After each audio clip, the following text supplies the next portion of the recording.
What are you guys doing on the other side of the fence again?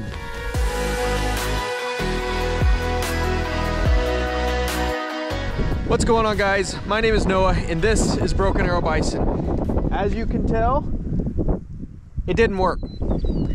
They are on the other side of the temporary fence again. I think it's time to take it down. I thought about putting it up and putting up maybe a 2-strand or 3-strand, but I think my biggest problem with this is this right here. This height, I think is too short. When I tried this with my last buffalo, I had trouble with it. I thought it was because they saw me go over the fence and they learned how to get over it. These guys did not see me go over it. I never climbed over it in front of them for that reason.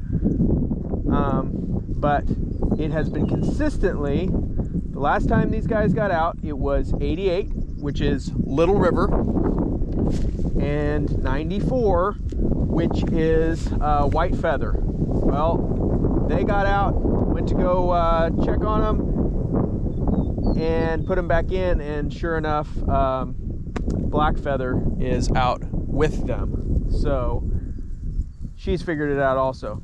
The wire's down, it's pretty slack. They must have caught on it up at the top and got it to come down. So I was thinking about maybe putting it up as a 2-strand, but I really think my problem is this height right here. This comes up to, if you can see it, it comes up to my waistline, and I am not a tall person. I'm about 5'8", 5'9".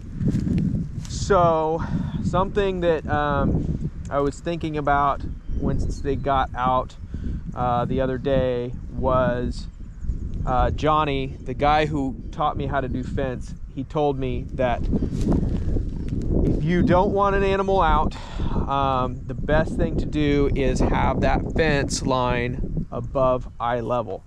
And these guys, if you can obviously see, their eye level just resting as calves are right at the top of that line.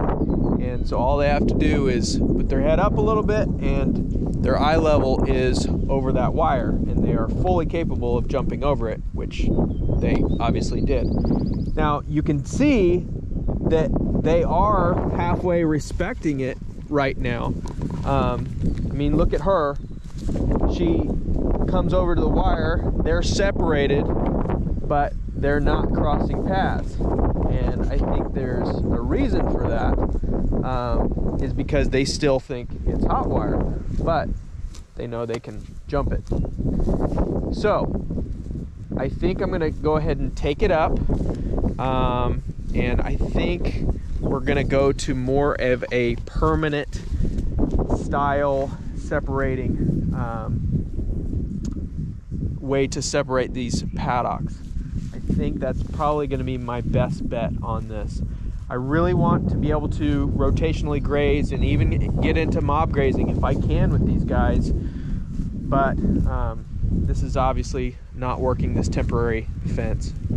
It really is a bummer because I thought it would work with them. I thought I could maybe do some tweaking.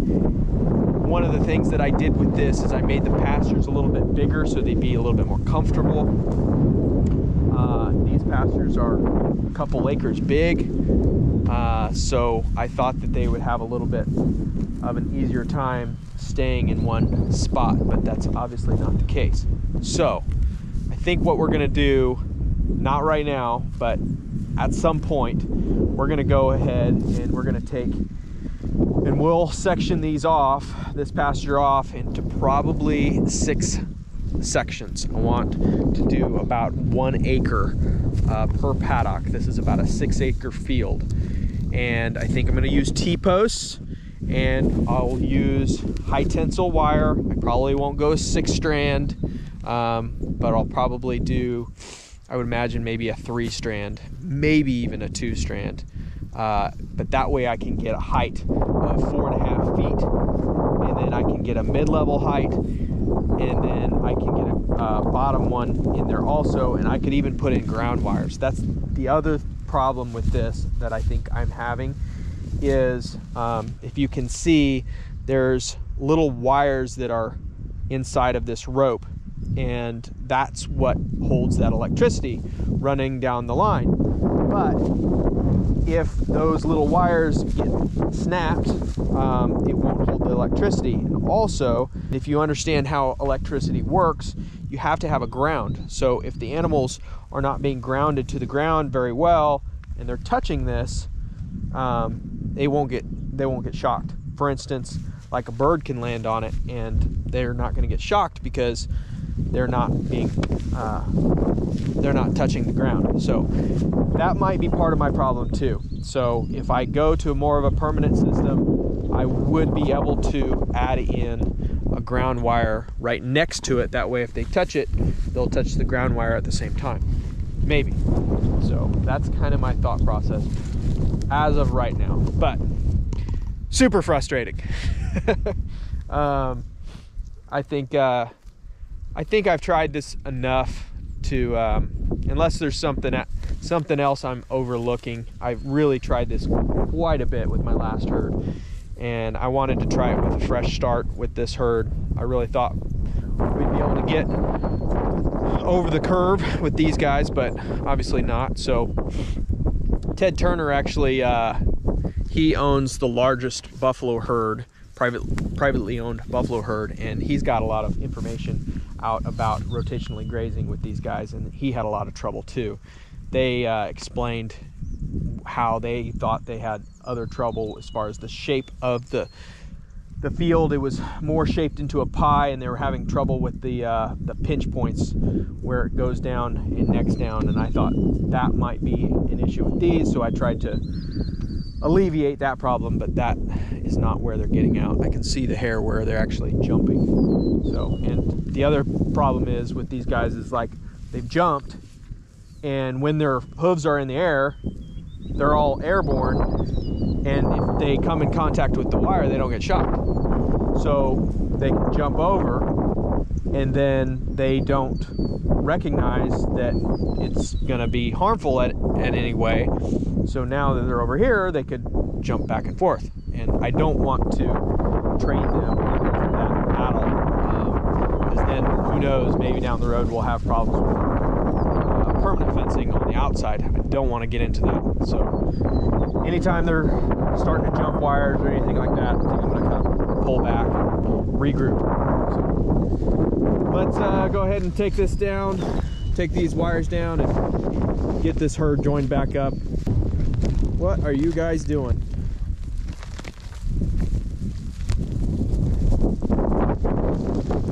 I feel like these guys are kind of like a naughty toddler at this point. Unruly, but I really can't be too mad at them. They're just doing what's in their nature.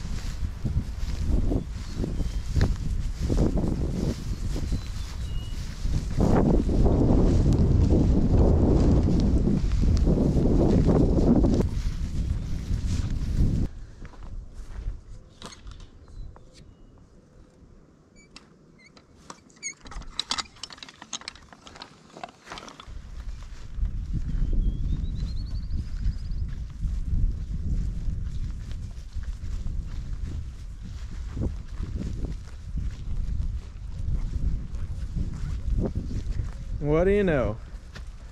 I let them out, and that's the first place they go. Right to the area I don't want them to. The area that they've been eating on quite a bit.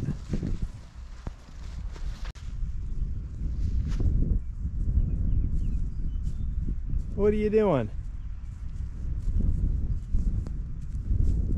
Huh? You want feed?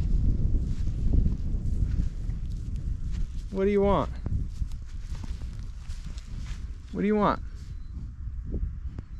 Huh?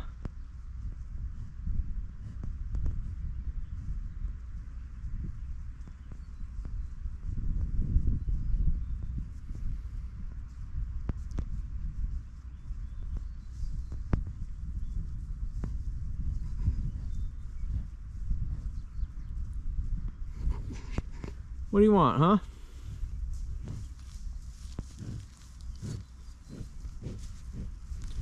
Think you're looking for range cubes, aren't you?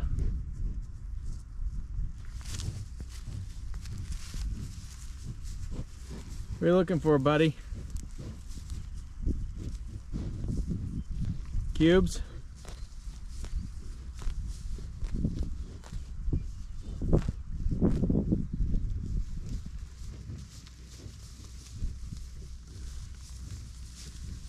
So for those of you who don't know me very well, I am very competitive by nature, and I feel like they beat me in a game of chess. I don't like it. But you know what? There's always another day.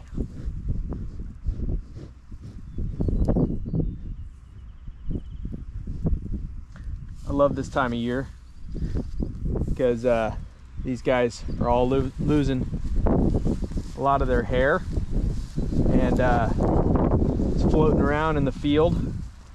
You can see it here off their back end. They will lose it so that they can manage the heat through the summer. It's a lot of fun seeing all that floating around. I think it's kind of fun. All right, guys, I appreciate you joining us.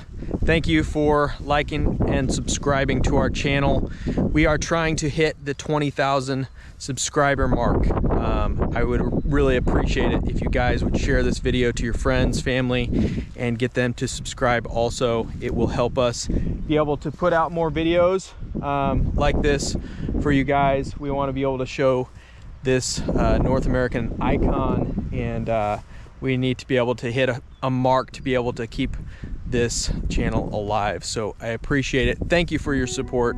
Thank you for liking and commenting on this channel. We will see you next time.